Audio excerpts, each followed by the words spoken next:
You were at the Pearse Stadium on Sunday afternoon. A satisfactory win for Galway against Roscommon. Your overall assessment on an entertaining enough game? Yeah, it was an exciting game. Huge crowd, perfect championship conditions.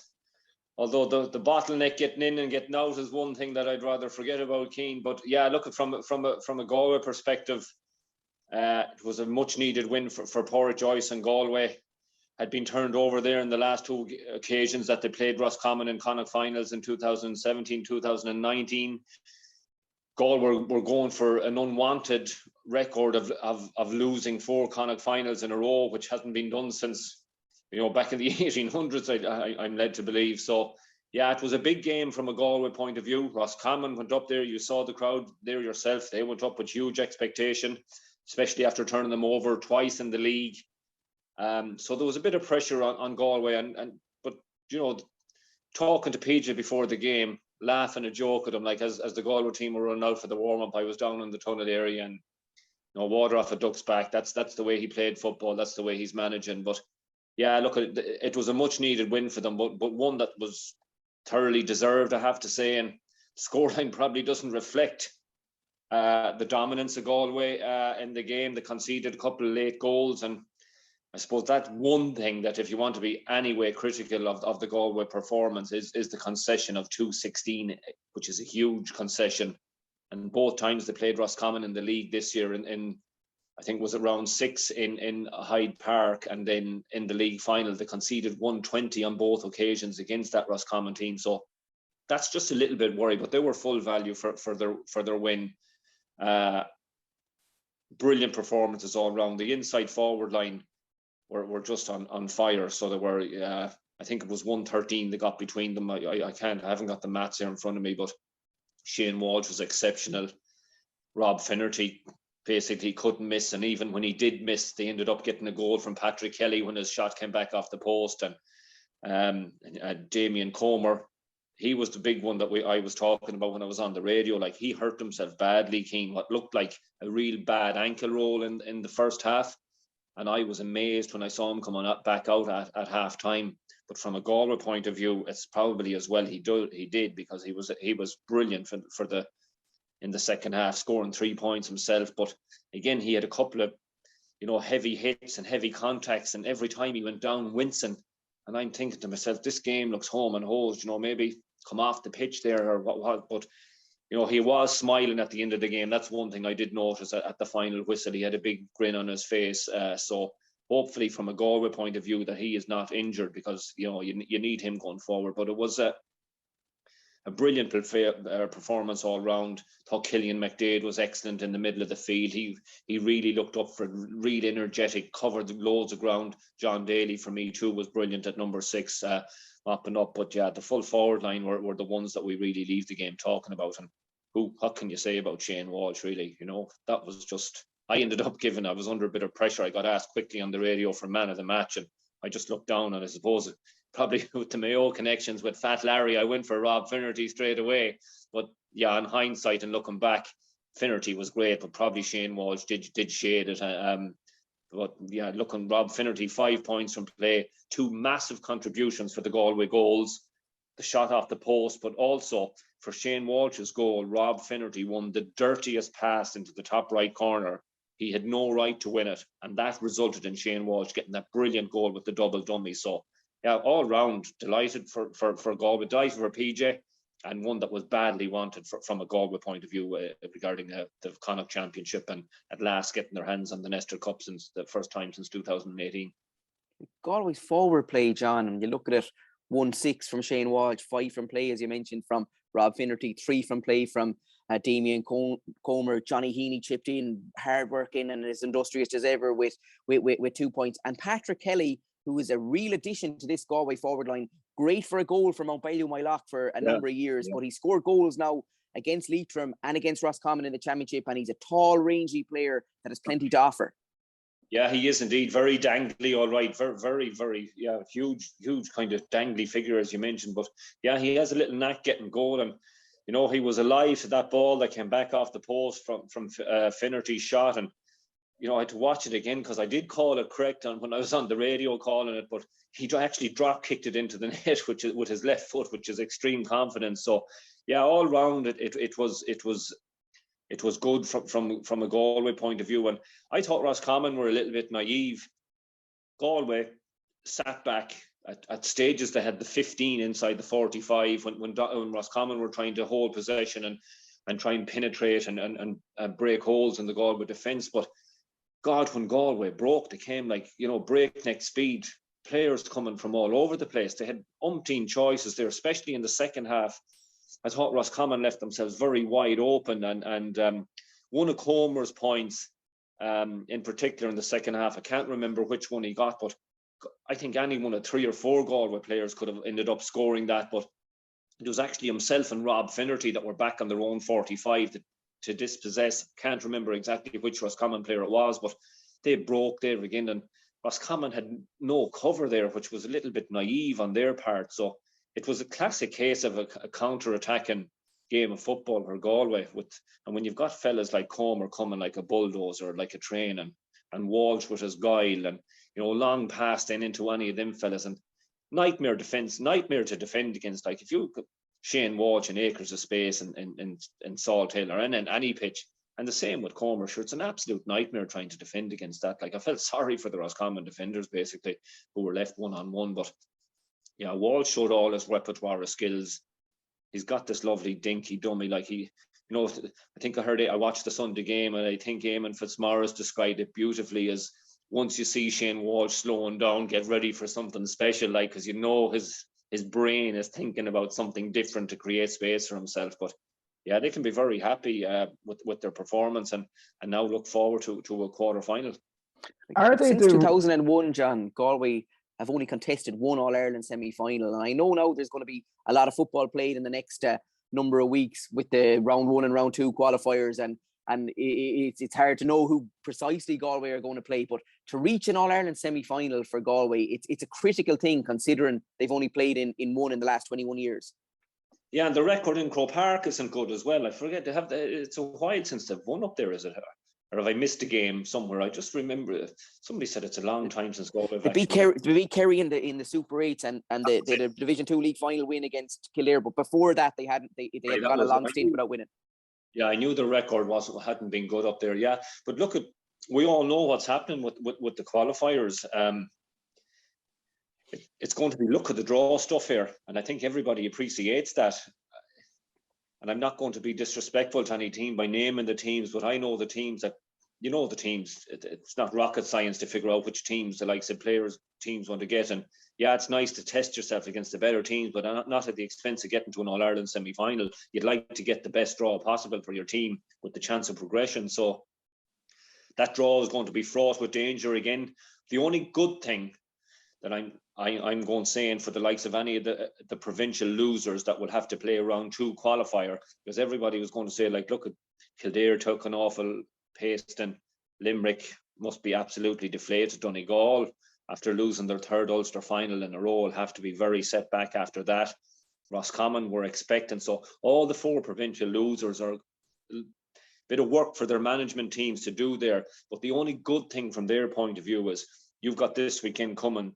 You've got Monaghan and Mayo, and you've got Tyrone and Armagh. You're going to have 2 big hitters gone, eliminated for playing. So then you're going back to the likes of Cork, Louth, Meath, and I need help with the other Clare. one. I forget it all. Clare. Yeah. So there's Clare. So there you're talking about. So there's 2 of them teams going to go through to play a provincial loser. The provincial losers will have to fancy their chances against either of those from that side. They will both be wanting to avoid the winners of obviously the Mayo Monaghan game and the Armagh Tyrone game, which are coming this weekend. So that's the only good thing, that the provincial losers, so they'll be hoping their name gets pulled out of the hat against one of the other 4. Are Galway now, can we say they're probably a real deal contender, John, or do we have to see how they go on in the quarter final, or what do you think? God, yeah, you be bitten. Yeah, look at you can't really mention contenders after. Again, I'm saying it that, like, on their day, their forward line looked really, really good, but I'm looking back at the team and the team that played, and they all done fairly well, but they still conceded 2-16, which is a bit of a worry. And that game should have been home and hosed. From memory, their game against Mayo, I think I was sending Pádraig Joyce a message with 6 minutes to go to say, congrats, better team. And then all of a sudden I'm going, edge of the seat stuff, they're only a point up. And I went, oh, come on, Mayo, we're going to go for this here. And that's a little bit of a worry that they're conceding a little bit late on. And I know I watched Cian O'Neill, but on top of the way that they defended and they had mass and numbers, that is concerning that they are conceding. So asking, are they a contender for an All-Ireland? God, there's a lot to go before they can even be considered for that. And you just looked at what, and I know it's easy to say it now, but you just look at what Kerry and Dublin are able to bring to the table. And like if Roscommon can score 2-16 against Galway, what would Dublin or Kerry score? That's what you kind of need to put into perspective here. But yeah, look at you, Derry. I mean, they've been definitely the team of the championship so far. I didn't see the Connacht final, or the Ulster final, I should say, because I was travelling home from Galway on Sunday. I heard it was ugly by every stretch of the imagination, but they don't care above in Derry.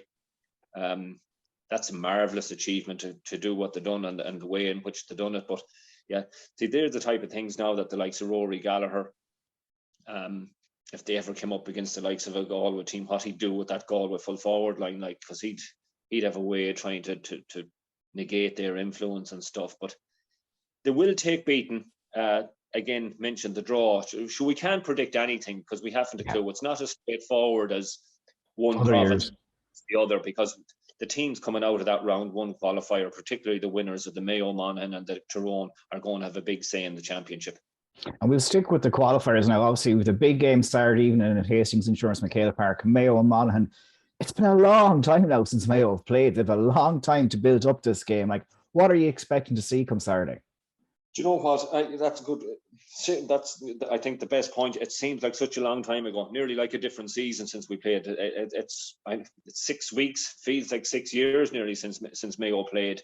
I suppose after what happened last week, and the rumour mill was in overdrive again last week. Not from a positive point of view, I have to say. That social media, I suppose, I don't know, is it the scourge of society that people can just put stuff up and all of a sudden people are panicking, and there was word of players walking from the setup and other players injured. And like I've been at it up and go. Everyone that I met in Galway goes, oh, you're hampered with injuries, like, and I said, I don't actually know what's the story. I said, I haven't a clue who's injured or who's not, or who's fit again or who's not. So yeah, it's again not ideal preparations when you hear things like that happening, but I suppose we won't know until Saturday what sort of team are going to line out. I don't think anybody, that it's been closed doors all round. James Horn did have that little presser with you guys with the local Mayo media last week, and he did give an indication that no player had left the team. But nobody I spoke to had any idea about it. So James Horn confirmed that wasn't true. And then worrying about players being injured and stuff. And now we do know now that Michael Plunkett did get injured in a challenge game, and he is going to be out. Ryan O'Donoghue was another one that was mentioned to be injured and touch and go. So look at it's the type of thing that we just have to wait until the team is named. I don't know whether the team will be released before the match on Saturday or not, but it is a game that's very, very dangerous from a Mayo perspective. Very dangerous. Monaghan will not come down for the crack. We know that. We've had some nip and tuck battles with them down the years. They've been probably punching above their weight for the size of their population and whatnot. But they've got Monaghan have what you'd call a golden generation of footballers right now.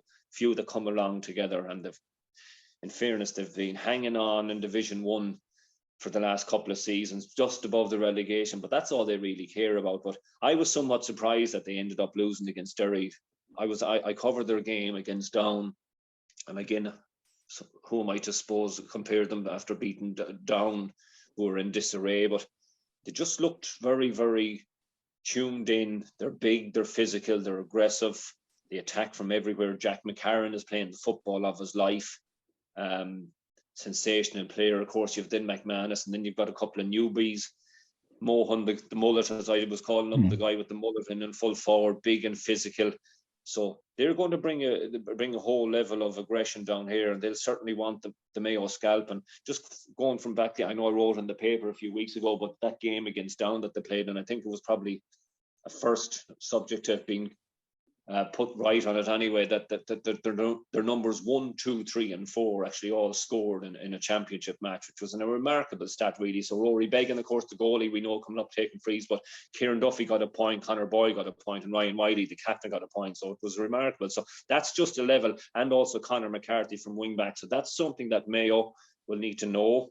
They can score from pretty much anywhere. Like Jack McCarran pulls the strings, and he's not the fastest to cover the ground or to glide across the ground or to put in miles and miles on the pitch, but by God, he's got guile and a really good head on him, and he's been a great foil. I suppose he's taken the pressure off McManus a little bit. So, and then you've got as I do call it, the diamond, Desi Ward, then Darren Hughes, Kearns and Kieran Hughes, big physical fellas that love ploughing into these Mayo fellas. So it's a real, I'm not looking at any bookies or anything, but to me, that's a 50-50 game straight down the middle, and Mayo will have to be at the peak of their powers to overcome this one.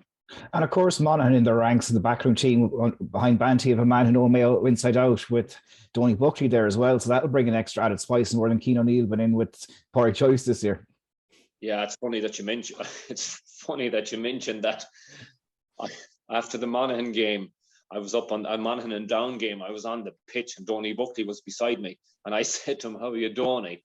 And he said to me, "Who are you?" And I pulled down, and I said, "John Casey." He says, "Geez, I wouldn't know you with the hat on," he said. So I wanted to let him know we were up spying anyway. But yeah, look at he's a great coach, and Banty decided to bring him up there to look after their team and whatnot and coach them. But yeah, look at this. The game, that game on Saturday now was not what I am worried about it. As it gets closer, I'll always get a bit more confident. But again, I'm going to be waiting like every other Mayo supporter on the status and the fitness of our players, because right now, I, all the Mayo faithful, we really haven't a clue what team is fit to play. Like, is Robbie Hinnelly back fit in goals? His long distance frees are bad. Miss Rory Byrne has done well since he's come in there, but it's definitely something that Mayo will need to play.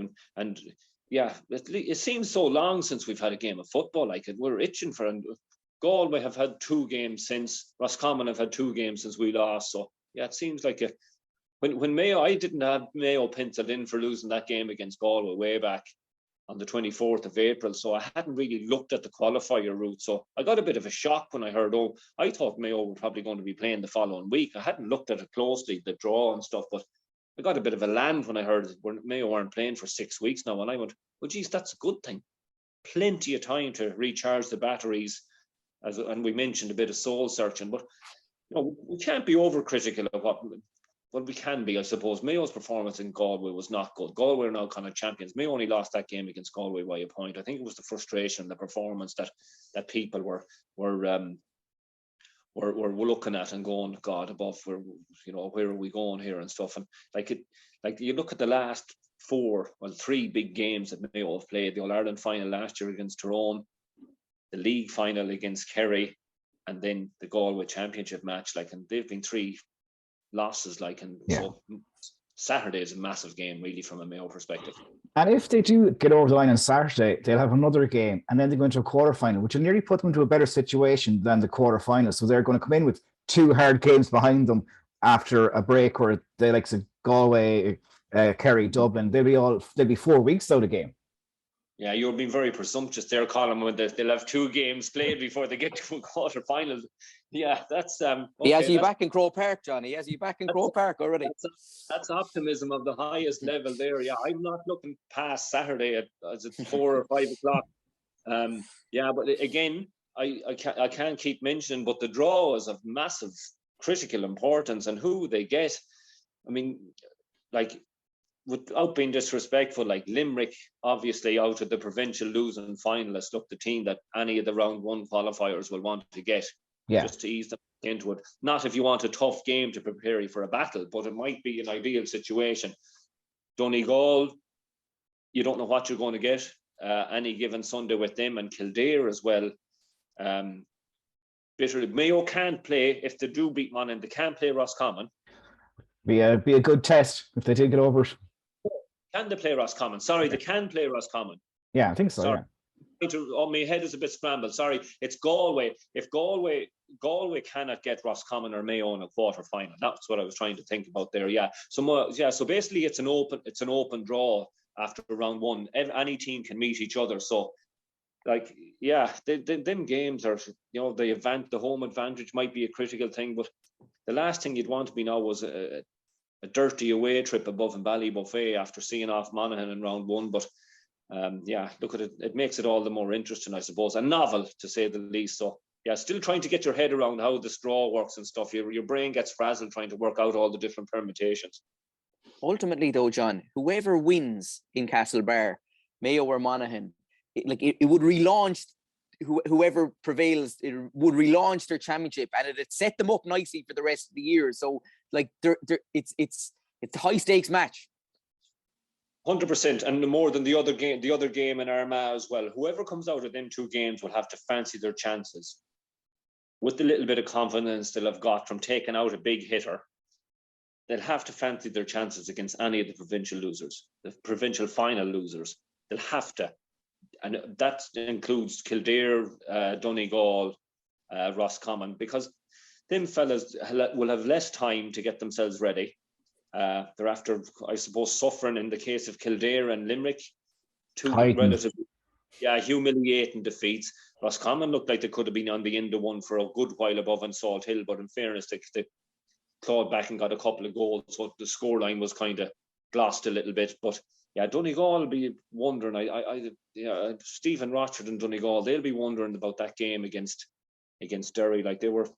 And that's, if you go back looking at their perspective, like that's 3 finals lost, as I mentioned, and 2 of them that were hot favourites to win against Cavan back in the COVID Ulster final, when it was a matter of them just having to turn up for that one and win the Anglo-Celt Cup.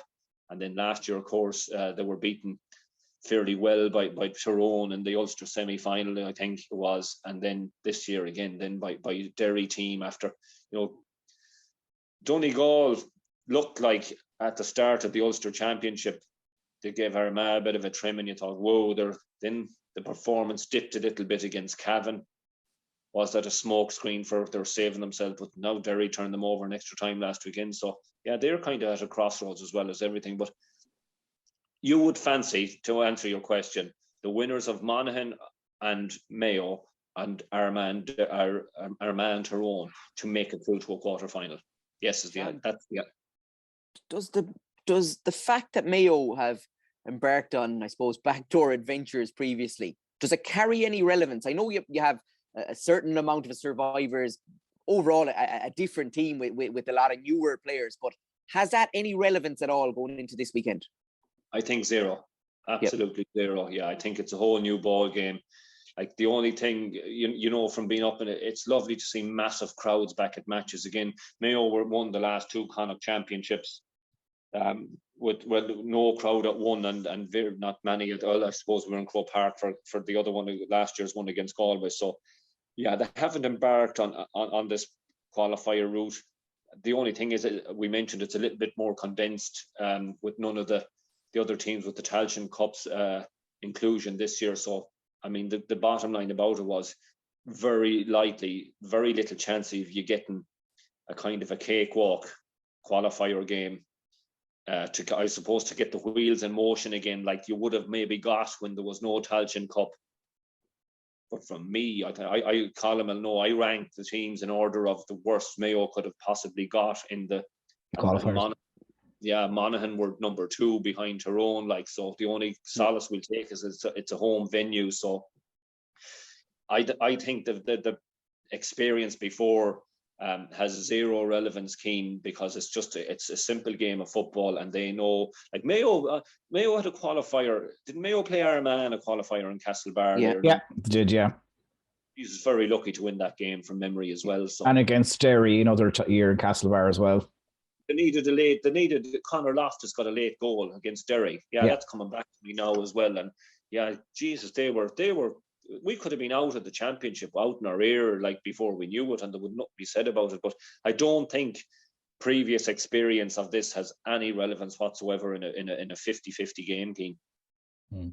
John, thanks very much for your time. We look forward to Saturday in the game, and we'll catch up again soon. You can read John's column in the paper on Friday, and you'll be hearing him across the airwaves over the summer on RT Radio Sport as well. Thanks very much, guys.